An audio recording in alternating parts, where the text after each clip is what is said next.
नमस्कार। सबसे पहले तो मैं निकोबार टाइम्स को धन्यवाद देना चाहूँगा क्योंकि उन्होंने जो अभी कैम्बल वे में जीएनए प्रोजेक्ट के तहत में जो होलिस्टिक डेवलपमेंट होने वाला है उसके लिए ज़मीन का जो अधिग्रहण सरकार के द्वारा प्रशासन जो करने वाला है उसके सिलसिले में हम गाँववासियों से तथा जो हम गाँववासियों ने जो कमेटी बनाया, हम लोगों ने जो फोरम बनाया उसके पास आकर के इस संदर्भ में जानकारी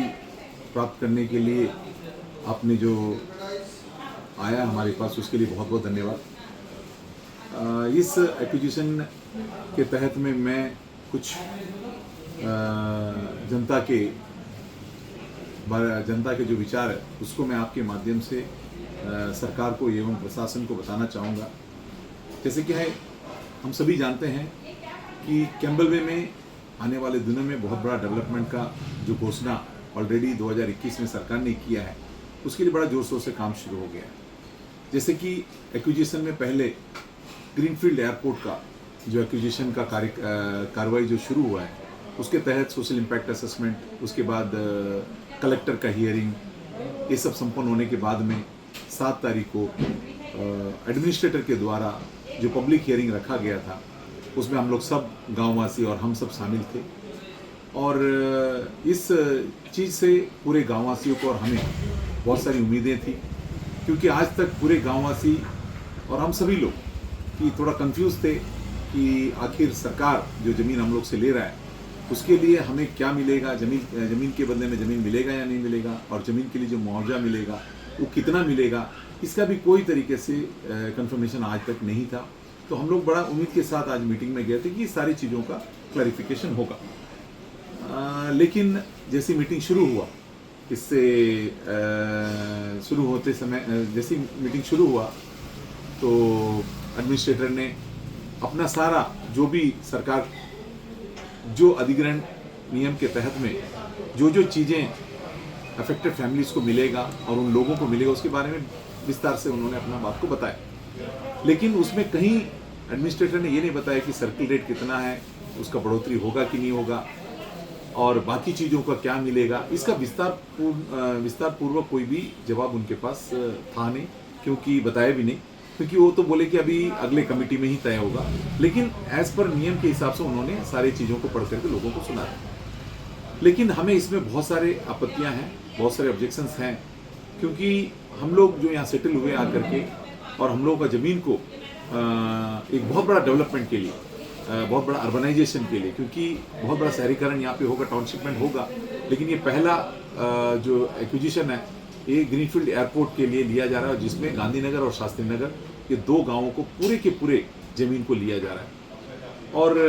इसमें एयरपोर्ट बनेगा और उसके साथ साथ में उसके लिए जो भी टाउनशिपमेंट अंदर बनना है, आईओसी का हो और एयरपोर्ट अथॉरिटी ऑफ इंडिया का हो, सिक्योरिटी पर्पसेस के लिए हो, जितने भी अंदर कार्गो प्लेन्स आएंगे तो कार्गो ऑपरेशंस के लिए शेड बनना, उसके लिए इंफ्रास्ट्रक्चर क्रिएट करना, ये सारे तमाम चीज़ों के लिए ये पूरे दोनों गाँव का ज़मीनों को जो है अधिग्रहण किया जा रहा है। अब सबसे पहले तो यही सवाल उठता है कि हमें सर्किल रेट क्या मिलेगा। अधिनियम के तहत 2013 का जो एक्ट बना है सरकार के द्वारा, उसके तहत में जो एक्ट बता रहा है कि वहाँ के सर्किल रेट या तो फिर मार्केट रेट जो हाईएस्ट रहेगा उसके अनुसार आपको मिलेगा। लेकिन ये बड़ा दुर्भाग्य है कैम्बल वे के लिए, क्योंकि कैम्बल वे का सर्किल रेट जो गांधीनगर और शास्त्री नगर का सर्किल रेट है, गांधीनगर का 131 रुपया और शास्त्री नगर का 113 रुपया, जो कि सबसे न्यूनतम रेट है पूरे अंडमान का। अगर हम उठा करके देखेंगे तो सबसे न्यूनतम रेट है। हम सभी जानते हैं कि अंडमान में सर्किल रेट का इम्प्लीमेंट 2019 में हुआ, उसके बाद सीधे इसको 2024 में रिवाइज किया गया। जो 19 में रेट लगा था कैम्बल बे का और तमाम और भी जगहों का, वो एज इट इज रखा गया और 2024 में भी सेम रेट को ही रिवाइज किया गया। हालांकि उसके साथ कुछ नया जगहों को जोड़ा गया जिसका रेट जैसे एक रॉस आइलैंड हुआ, एविज आइलैंड हुआ, उसका सब रेट बहुत ज़्यादा रखा गया। लेकिन सर्किल रेट रिवाइज नहीं हुआ, इसके लिए यही कहा जाता है कि यहाँ पर कोई खरीद बिक्री नहीं हुआ है, मार्केट में रेट बढ़ा नहीं, इसलिए आपको रेट को ऐसे ही रखा गया। लेकिन मैं पूछना चाहता हूँ प्रशासन को और सरकार को भी, मैं इस मीडिया के माध्यम से बताना चाहता हूँ कि कैम्बल में इतना रिमोटेस्ट एरिया है, यहाँ में ना आने जाने का सुविधा है, ना यहाँ पे ठीक से कम्युनिकेशन का सुविधा है, और ना ही यहाँ पे कोई चिकित्सा का सुविधा है, और ना ही कोई एजुकेशन का सुविधा है, जिसके वजह से लोग यहाँ पे रहना ही नहीं चाहते हैं। तो यहाँ पे कैसा कोई खरीद के यहाँ पे कोई डेवलपमेंट बड़ा हो सकता है? इसलिए कोई खरीदता भी नहीं जमीन, और कोई बिक्री भी हुआ नहीं। अगर बिक्री हुआ भी है पर्दे के पीछे, वो अपना स्टैंप ड्यूटी बचाने के लिए सीधे सर्किल रेट में रजिस्ट्रेशन हुआ है, लेकिन रेट तो उसके पीछे कुछ और था। मगर ये भी एक साफ है कि कैम्बल बे का जो कंस्ट्रक्शन कॉस्ट है, ये सबसे ज़्यादा अंडमान में, सबसे ज़्यादा कंस्ट्रक्शन कॉस्ट है। इसका रीज़न यही है कि बहुत रिमोट है यहाँ पे लाने में मटेरियल को इतना ज़्यादा पैसा लगता है, तो कंस्ट्रक्शन कॉस्ट ऑटोमेटिकली ज़्यादा हो गया। और एक चीज़ भी है कि अंडमान में कैम्बल बे को हार्ड एरिया में रखा गया है। यहाँ पे जो भी गवर्नमेंट सर्वेंट आते हैं उनको हार्ड एरिया अलाउंस एक्स्ट्रा दिया जाता है। जब यहाँ पे काम करने के लिए हार्ड एरिया अलाउंस एक्स्ट्रा दिया जाता है, तो यहाँ की जनता जो रहते हैं इतना हार्डशिप में, और वहाँ का उसका ज़मीन का सर्कल रेट को इतना नीचे रख करके जब एक्वायर होगा उस रेट से आप देंगे, तो ये कहाँ से इंसाफ हो सकता है? इनके साथ में बहुत बड़ा, हमारे साथ सभी के साथ में ये बहुत बड़ा नाइंसाफ़ी है। और हम इसके लिए गौर ऑब्जेक्शन भी करते हैं, और कड़ी, ये हमारे लिए बहुत बड़ा ऑब्जेक्शन का एक विषय है कि जो ये सर्कल रेट दिया जाएगा, इससे हम लोग सब रोड में ही आ जाएंगे, क्योंकि इससे कुछ होने वाला नहीं है। क्योंकि जो सर्कल रेट के हिसाब से पैसा मिलेगा, उससे पूरे ज़मीन, क्योंकि किसानों का पूरा ज़मीन जा रहा है, अगर वो चाहे पोर्टल में जाके कुछ ज़मीन जाके अपना घर बनाए, तो वो 100 स्क्वायर मीटर ज़मीन भी नहीं खरीद पाएगा जितना पैसा उसको मिलेगा, क्योंकि वहाँ का कॉस्ट बहुत ज़्यादा है और कैम्बल बे का कॉस्ट बहुत कम है। तो इसलिए मेरा सरकार से निवेदन है कि ये जो सर्कल रेट, इसको बढ़ाना बहुत ही अनिवार्य है, और इसके लिए कोई ना कोई रास्ता निकालना पड़ेगा, क्योंकि ये 2013 का एक्ट है, और 2013 का एक्ट जो बना है वो पूरे मतलब इंडिया को देखते हुए बना है, और अंडमान का स्पेशल केस में कंसिडर होना चाहिए। क्यों होना चाहिए? क्योंकि अंडमान का ज्योग्राफिकल कंडीशन, टोपोग्राफिकल कंडीशन ये टोटली अलग है। हम छोटे छोटे द्वीपों में बसे हुए हैं, और ये ऐसा नहीं कि हमारा जैसे कि मेनलैंड में पूरा एक जिला होगा तो एक साथ होगा एक जगह में, एक स्टेट है तो एक साथ है, लेकिन हमारा एक जिला भी एक साथ नहीं है, एक स्टेट भी एक साथ नहीं है, कई टुकड़ों में हम बटे हुए हैं, हमारा ज्योग्राफिकल कंडीशन टोटली अलग है। तो ऐसे स्थिति में हमारे लिए मैं यही चाहूँगा कि सरकार इसमें आगे आए, और हमारा इस परिस्थिति को देखते हुए ये जो सर्कल रेट का जो 2024 में जो रिवाइज हुआ है, इसको पुनः एक बार रिवाइज करने का बहुत आवश्यकता है। नहीं तो ये जो सारे एक्स सर्विसमैन जो हैं, जो उनको मेनलैंड से ला करके यहाँ में रिहैबिलिटेशन स्कीम के तहत में ला करके सरकार ने बसाया उन्हें, और सारे ज़मीन और उनके सारी सुविधाओं के साथ में बसाया गया था। लेकिन आज वो 2 गाँव के जो पूरे किसान है, जो एक्स सर्विसमैन सेटलर है, ये पूरे वहाँ से डिस्प्लेस हो रहे हैं, और उनके लिए एक अच्छी तरीके से सम्मानजनक एक डिस्प्लेसमेंट होना चाहिए, और सम्मानजनक एक सर्कल रेट भी होना चाहिए। ये मेरा सरकार से जो है इस मीडिया के माध्यम से, प्रशासन के माध्यम से मैं यही चाहूँगा कि सरकार को हमारा इस जो मुद्दा है इसको बताया जाए, और हमारे लिए इसके लिए एक सम्मानजनक एक सर्कल रेट मिलने का काम किया जाए। साथ ही साथ जो अधिनियम के तहत में साफ साफ लिखा गया है, अगर कोई एग्रीकल्चर लैंड को अर्बनाइजेशन के लिए लिया जाता है, शहरीकरण के लिए लिया जाता है, तो 20% ज़मीन जो है अफेक्टेड फैमिलीज़ का जितना ज़मीन लिया गया उसमें 20% ज़मीन उसको ऑफर करना चाहिए, और उसके बदले में उसका एक्विजिशन का जो पैसा है वो और डेवलपमेंट कॉस्ट जो लगेगा उसको उससे लिया जाएगा अफेक्टेड फैमिली से। हम चाहते हैं कि ये लैंड कम से कम 20% हमें मिले, क्योंकि ये जगह में हम कई सालों से रह रहे हैं, 40-50 सालों से रह रहे हैं, और यहाँ से हम लोग जाएँ कहाँ? पूरे के पूरे ज़मीन हमारा जा रहा है। अगर हमको लेके कॉलोनी में बिठाया जाए तो हमारा रोजगार क्या है, हमारा एम्प्लॉयमेंट क्या है, हमारा लाइवलीहुड कहाँ जाएगा? तो इसलिए हम चाहते हैं कि हमें जो 20% जो ज़मीन देने का जो प्रावधान है उसको हमें दिया जाए, क्योंकि ये जब बात हमने आज इस मीटिंग में उठाया था कि ये क्यों नहीं हमें दिया जा रहा है, क्योंकि पब्लिकेशन जो हुआ था, नोटिस का पब्लिकेशन जो है उसमें नॉट अप्लीकेबल लिखा गया, तो हमने इस बात को उठाया था। तो उसमें कहा जा रहा है कि एयरपोर्ट बनना अर्बनाइजेशन में नहीं आता है। लेकिन मेरा यही सवाल है प्रशासन से भी और सरकार से, क्या सर एयरपोर्ट जब बन रहा है उसके अंदर में टाउनशिप बनेगा, आने वाले दिनों में उसके बगल में सब टाउनशिप बनने का पूरा प्लान बन चुका है, पूरा शहरीकरण होगा, टूरिज्म होगा, इंडस्ट्रीज चलेंगे इसमें, कई सारे कमर्शियल एरियाज होंगे, कमर्शियल एक्टिविटीज़ होगा। तो ऐसे एक जब फ्यूचर डेवलपमेंट होने वाला है तो हमें क्यों इसमें से वंचित किया जा रहा है? मैं सरकार से यही चाहूँगा कि ये 20% ज़मीन तो एटलीस्ट हम लोगों को ज़मीन के बदले में ज़मीन मिलना चाहिए, क्योंकि ये सारे लोग जो भी जिनका ज़मीन जा रहा है वो किसान है, इनका किसानी खत्म हो जाएगा तो इनका लाइवलीहुड क्या होगा। तो 20% अगर ज़मीन मिलता है तो आने वाले समय में जब डेवलपमेंट होगा तो इस ज़मीन से उनका कोई ना कोई लाइवलीहुड उनका चलेगा, ज़िंदगी चलाना आसान हो रहेगा। इसलिए मैं चाहूँगा कि ये लैंड फॉर लैंड हमें कंसिडर किया जाए। नंबर 3, जो हाउसिंग यूनिट जो दिया जा रहा है, जो हमारा घर भी जा रहा है, ज़मीन भी जा रहा है, जिसके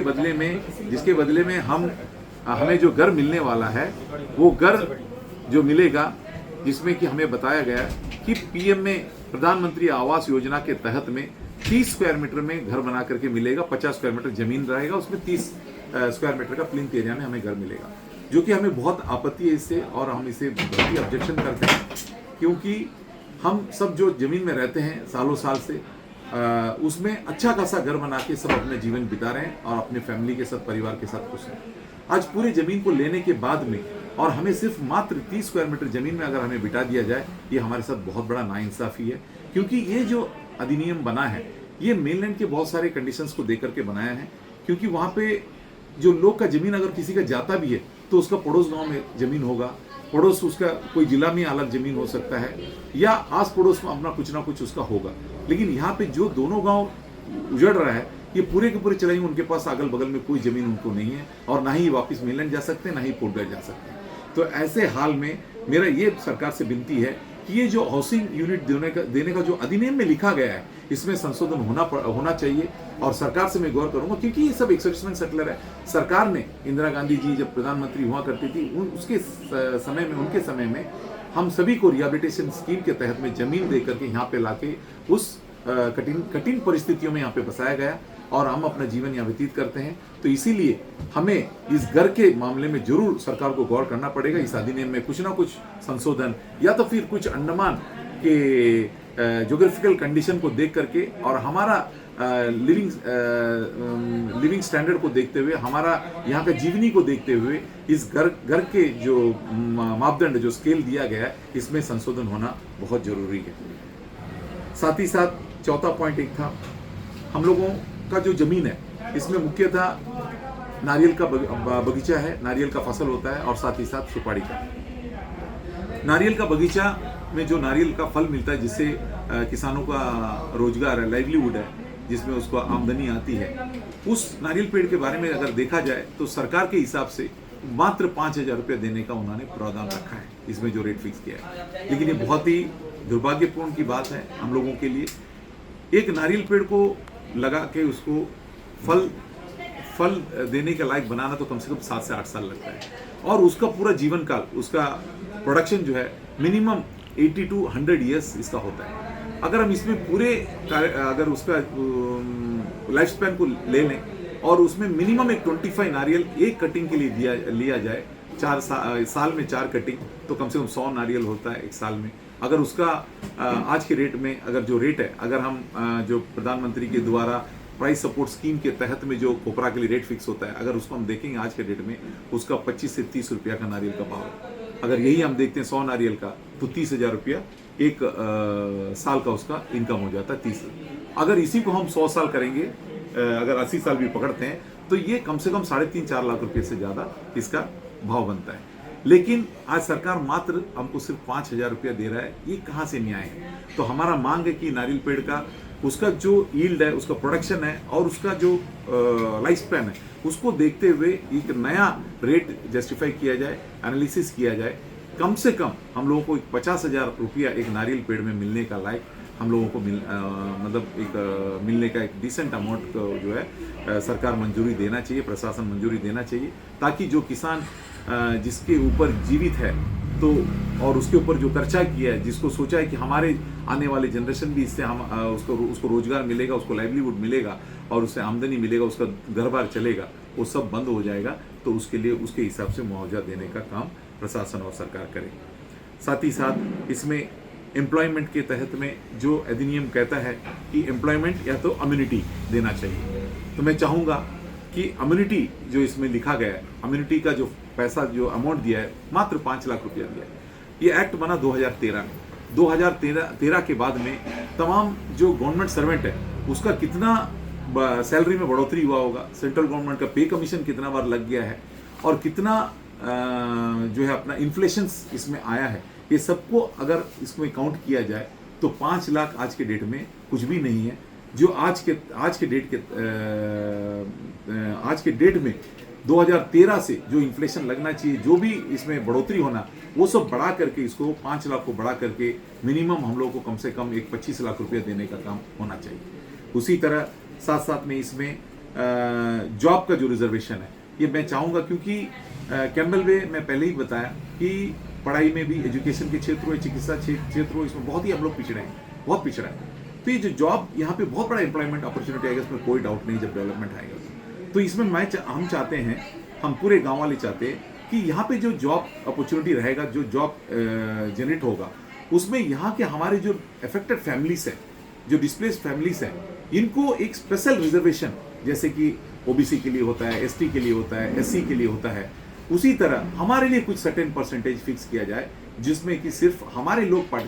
कंपीट करेंगे और हमारे लोग में से किसी को नौकरी उसमें से मिलने का एक प्रावधान होना चाहिए। क्योंकि आने वाले दिनों में बहुत बड़ा एक, जब यहाँ में जॉब अपॉर्चुनिटी का एक मौका, एक माहौल बनेगा, तो उस समय हम लोगों को नौकरी मिलने में भी आसान हो, तो इसलिए हमारे लिए उसका रिजर्वेशन भी होना चाहिए। साथ ही साथ ये जो अधिनियम है, ये अधिनियम के तहत में बहुत सारे अलाउंसेस दिए जा रहे हैं सरकार के द्वारा, उस एक्ट कहता है, जैसे कि डिस्प्लेसमेंट के अलाउंस है, जब ट्रांसपोर्टेशन होता है, डिस्प्लेसमेंट फैमिली जब ट्रांसपोर्ट करता है अपने आप को एक जगह से दूसरा जगह, तो उसमें उसको एक अलाउंस दिया गया है, 50,000 रुपया उसमें लिखा गया है। और 50,000 रुपया जो कि बहुत ही कम है, वो भी 2013 के एक्ट के हिसाब से बना हुआ है। तो 2013 के बाद आज जो है 2026 हो चुका है, यानी कि करीब करीब 13 साल हो गया। 13 साल के बाद भी वो 13 साल पहले वाला पैसा मिलेगा, ये कहाँ से न्याय हो सकता है? तो इसलिए इसमें भी बढ़ोतरी होना पड़ेगा, ये 50,000 को बढ़ाना पड़ेगा। और उसी तरह उसमें सब्सटेंस ग्रांट भी दिया जा रहा है डिस्प्लेसमेंट फैमिली के लिए, जो कि 1 साल के लिए रहेगा और हर महीने 3,000 रुपया के हिसाब से हर महीने 3,000 रुपया और 1 साल के लिए दिया जाएगा।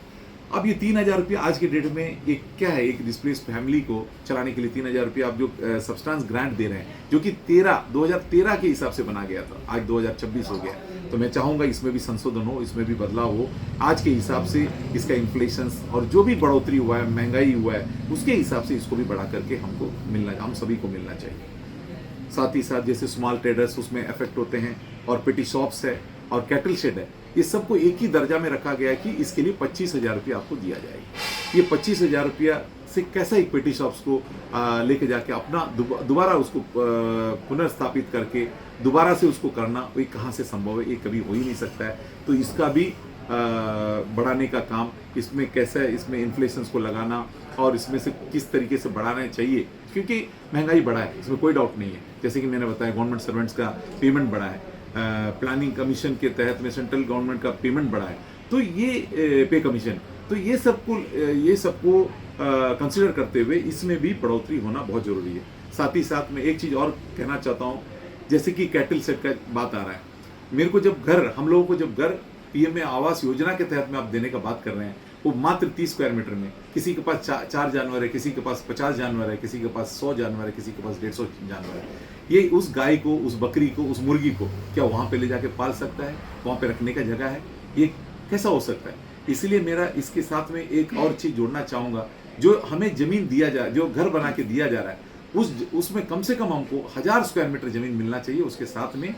घर बना के देना चाहिए, उसमें कम से कम 2 BHK का घर, और 1000 स्क्वायर मीटर अगर मिनिमम होता है, तो उसमें अगर उसका जो लाइफ स्टॉक्स है उसको लेके जाके वो रख सकता है और अपना ज़िंदगी को आसान तरीके से और खुशी से जी सकता है। इसीलिए इसमें बहुत बड़ा संशोधन का जरूरत है गाय को, क्योंकि ये सब किसान इस जानवर को लेके जाएंगे कहाँ? अगर जब रिहैबिलिटेशन होता है तो वहाँ पे इस सारी चीज़ों को भी मद्देनजर रखना चाहिए और इसको भी अकाउंट में लेके आना कि इसको आखिर वो किसान कहाँ लेके जाएगा। उसके लिए अगर कोई भी प्रावधान आप नहीं देंगे तो ये जानवर को कैसा रखा जाएगा? अगर आपको इस जानवर को रखने के लिए जगह नहीं देंगे तो आप पूरे जानवर का कंपनसेशन कम से कम दे दीजिए। उसका जो कंपनसेशन होता है सभी लोगों को कंपनसेशन दे दीजिए, और सरकार इस जानवर को भी ले, जैसे जमीन ले रहे हैं आप, तो उसी तरह जानवर को भी ले लीजिए। जब घर ही उसके पास घर का ही जमीन पर्याप्त नहीं है तो इस जानवर को लेके करेगा क्या? तो इसीलिए ये भी होना जरूरी है। इसके बाद एक चीज़ देखा गया, जब मीटिंग हुआ तो इसमें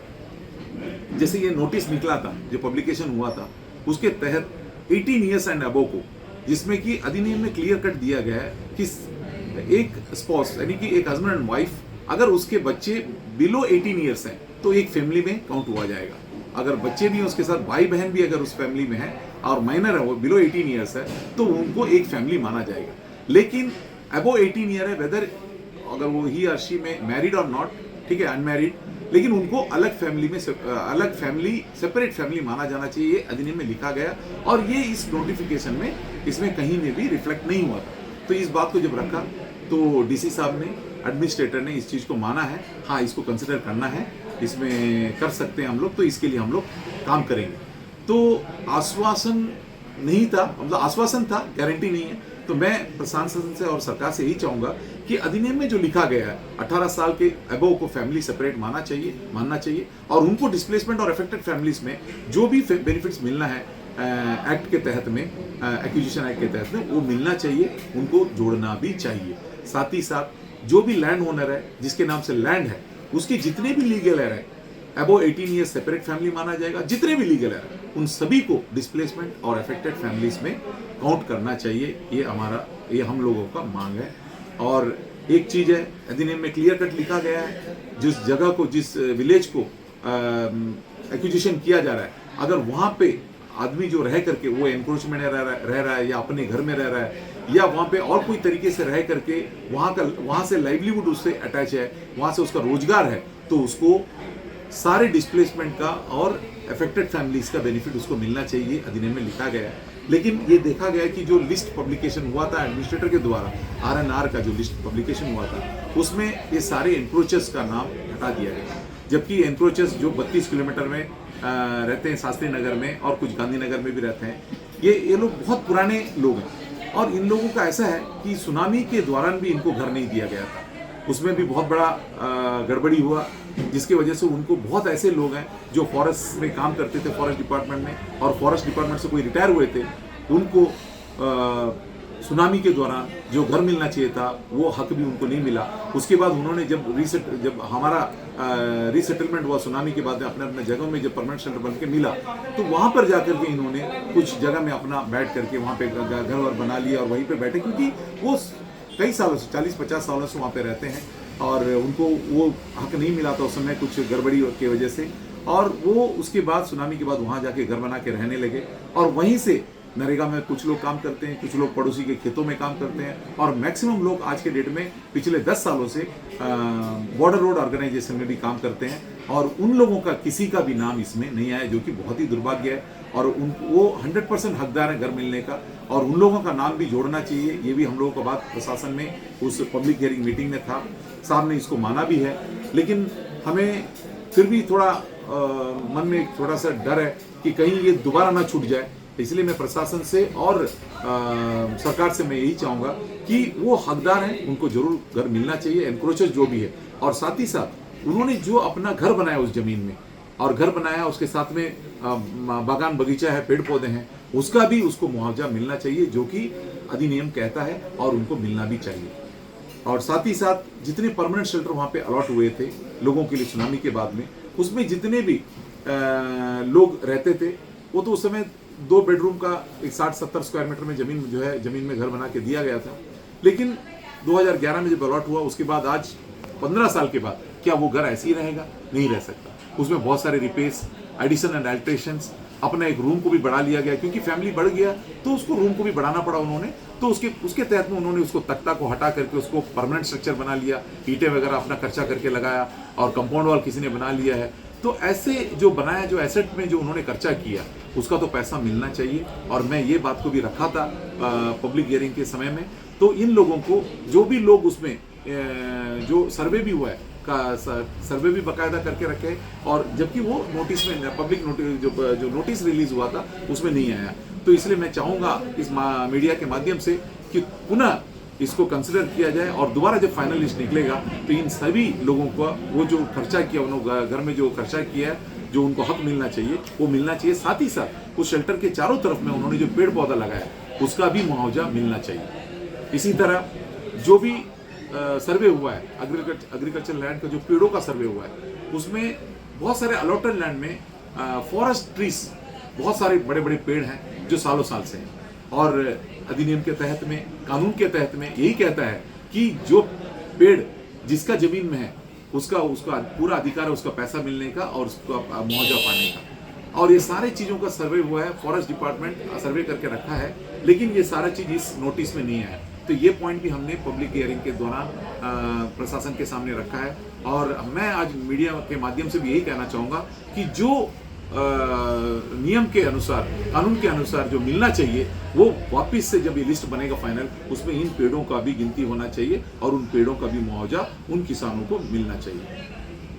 और यहाँ पर उस दोनों गांव में कुछ ऐसे भी इंडस्ट्रीज हैं, कुछ ऐसे इंडस्ट्री लगे हैं जो कि और लोगों को रोजगार, कम से कम 20-25 लोगों को रोजगार देता है। और वो सरकार से एडेड एक, मतलब सब्सिडी में मिला हुआ एक इंडस्ट्री है और रजिस्टर्ड इंडस्ट्री है। उस इंडस्ट्रीज के बारे में इसमें कहीं में भी जिक्र नहीं हुआ है इस नोटिस में। तो मैं और जबकि वो सोशल इम्पैक्ट असेसमेंट में क्लियर कट मेंशन्ड है और ये जो नोटिस निकला है उस नोटिस में लिखा गया बाकायदा इंडस्ट्री, लेकिन उसका जो अलाउंसेस होना चाहिए, उसका जो कंपनसेशन होना चाहिए वो कुछ अलग होता है ऐसा नियम के अनुसार, वो उसको भी इसमें कंसिडर करना चाहिए। और उसके हिसाब से जो भी इंडस्ट्रीज बने हैं या फिर उसके लिए पोल्ट्री शेड जो लार्ज स्केल में काम कर रहे हैं लोग, या फिर डेयरी फार्म लगा के रखे हैं लोग, बहुत सारे लोग हैं 50, 100, 150, 200 जानवर रख के भी डेयरी फार्म का काम भी करते हैं। तो उन लोग को डेयरी फार्म के हिसाब से जो काम पैसा मुआवजा मिलना चाहिए वो भी मिलना चाहिए। और एक बात है, जब हमारा रीसेटलमेंट होगा, हमारा नया से घर बना के जिस जगह में भी दिया जाएगा, हमारे जो गांव है आज, उस गांव के अंदर में चर्च है और कई सारे मंदिर हैं, ये सारी चीज़ें भी उसके साथ में अधिग्रहण में जा रहा है। लेकिन जब हमें घर केवल दिया जाएगा और उसके साथ में इंफ्रास्ट्रक्चर दिया जाएगा, तो ये वर्शिप का जगह, मंदिर का जगह भी उसमें कंसिडर होना चाहिए। और मंदिर का जगह भी वहाँ पे हमारे लिए, जहाँ भी हम रिहेबिलिटेट होंगे वहाँ पे हम मंदिरों के लिए, मस्जिद के लिए, गिरजा के लिए, तमाम जो भी धर्म की वर्शिप प्लेसेस है उसके लिए जगह मिलना भी ये हम लोगों का मांग है, ये जरूर हमको मिलना चाहिए। तो इसीलिए मैं ये चाहता हूँ कि जो भी किसान वहाँ में अफेक्ट हो रहे हैं, जो भी फैमिली अफेक्ट हो रहा है, तो इनको एक सम्मानजनक कंपनसेशन और सम्मानजनक उनको पुनर्वास करने के लिए, रिहेबिलिटेट करने के लिए जो भी फैसिलिटीज बनेंगे, जो भी कानून बनेंगे, जो भी इंसेंटिव्स, जो भी पैसा और जो भी ग्रांट मिलेगा, इसको पुनः एक बार इसको रिवाइज किया जाए, क्योंकि ये बहुत पुराना अधिनियम है, एक्ट है, इसको संशोधन का आवश्यकता है। जैसे कि मैंने पहले ही कहा कि अंडमान का हमारा जो topography and geographical condition totally different है मेनलैंड से, जो कि ये अधिनियम जो 2013 में बना, ये दिल्ली में बैठ के बनाया गया है और आसपास के इलाकों को ही मद्देनजर रखते हुए बनाया गया है। ये कभी अंडमान के लिए नहीं बनाया, क्योंकि अंडमान में ये जो अधिग्रहण होने जा रहा है, ये सबसे पहला और सबसे बड़ा अधिग्रहण है। क्योंकि ये जो प्रोजेक्ट कोई छोटा मोटा प्रोजेक्ट नहीं है। जैसे कि सरकार का योजना है कि आने वाला 20 साल के बाद में यहाँ में 6 लाख लोग रहेंगे, 6 लाख लोग यहाँ पे रहेंगे। और जो एयरपोर्ट बनने जा रहा है, इसमें कई हजारों पैसेंजर यहाँ से आना जाना करने वाले हैं। तो देखिए कितना बड़ा एक डेवलपमेंट यहाँ पे होने वाला है। टाउनशिपमेंट से लेकर के टूरिज्म बहुत बड़ा हब बनेगा यहाँ पे, और इतना बड़ा ट्रांसशिपमेंट पोर्ट बनने वाला है। तो इतना कंटेनरों का आदान लाना, लेकर के जाना, यहाँ पे जो हैंडलिंग होगा, तो ये कितना बड़ा एक योजना है सरकार का। और इतना बड़ा जब योजना यहाँ पे होता है, तो ये मामूली सा कुछ हम लोग जितने भी डिस्प्लेस्ड फैमिली है, जो भी अफेक्टेड फैमिलीज है, इनको एक डिसेंट तरीके से कंपनसेशन दे करके, पैकेज दे करके, स्पेशल पैकेज के तहत में, क्योंकि जब सरकार ने ये पूरे एक्स-सर्विसमैन को यहाँ पे लाया, तो एक स्पेशल पैकेज, पूरे एक इंतजामात करके सरकार बड़ा सम्मान तरीके से, इज्जत से ला करके उनको यहाँ पे बसाया और वो अपनी ज़िंदगी व्यतीत कर रहे थे। और आज ये डिस्प्लेसमेंट जो होने जा रहा है, अगर इसमें उनका जो डिस्प्लेसमेंट में अगर सम्मानजनक एक डिस्प्लेसमेंट ना हो, तो ये बहुत बड़ा नाइंसाफ़ी और एक बहुत बड़ा जाति एक्स-सर्विसमैन सेक्टरों के साथ होगा। इसलिए मैं फिर रिक्वेस्ट करूँगा कि सरकार इस पे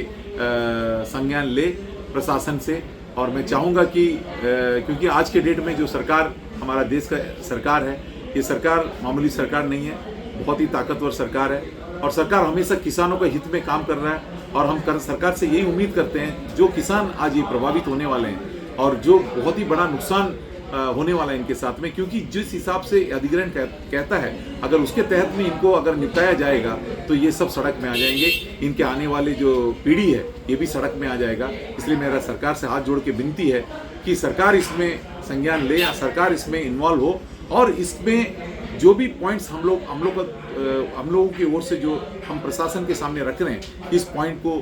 पुनः एक बार विचार किया जाए, इसका पुनः एक बार एनालिसिस हो और होने के बाद में इसको हमको रिवाइज कर करके इसका जो भी ग्रांट हो, रेट्स हो, जो भी कंपनसेशन है और जो भी जो जमीन देने का बात है, जो घर बना के दे रहे हैं तो मिनिमम 1000 स्क्वायर मीटर घर का होना जरूरी है, बहुत जरूरी है, क्योंकि ये सब किसान है जाके 30 स्क्वायर मीटर जमीन में नहीं रह सकते हैं। तो इस तरह जो छोटी छोटी चीज़ें हैं जिसको कि करने में कोई परेशानी सरकार को नहीं होना चाहिए, क्योंकि बहुत सारे फॉरेस्ट लैंड को डी रिजर्व करके इस प्रोजेक्ट के लिए लिया जा रहा है। तो हमारे लिए मात्र कुछ हेक्टेयर जमीन को अगर और डी रिजर्व कर दिया जाए या तो डी रिजर्व जो जमीन हुआ है उसी में से कुछ जमीन किसानों को दे दिया जाए तो किसान खुश रहेंगे, क्योंकि किसान ही देश का एक महत्वपूर्ण अंग है और किसान अगर कमजोर हो जाता है तो वो सही नहीं होगा। इसलिए किसान का फ्यूचर को मद्देनजर रखते हुए एक अच्छा निर्णय सरकार और प्रशासन लेगा, ऐसा मुझे उम्मीद है। सर्कल रेट के बारे में एक चीज़ और जोड़ना चाहूँगा उसमें, जैसे कि अधिनियम में लिखा गया है कि यदि किसी गांव का रेट सर्कल रेट कम है और पड़ोस का गांव का सर्कल रेट ज़्यादा है तो पड़ोस का जो गांव का जो सर्कल रेट है उसको कंसिडर करने का एक प्रावधान इसमें दिया गया अधिग्रहण के तहत। इसलिए मैं चाहूँगा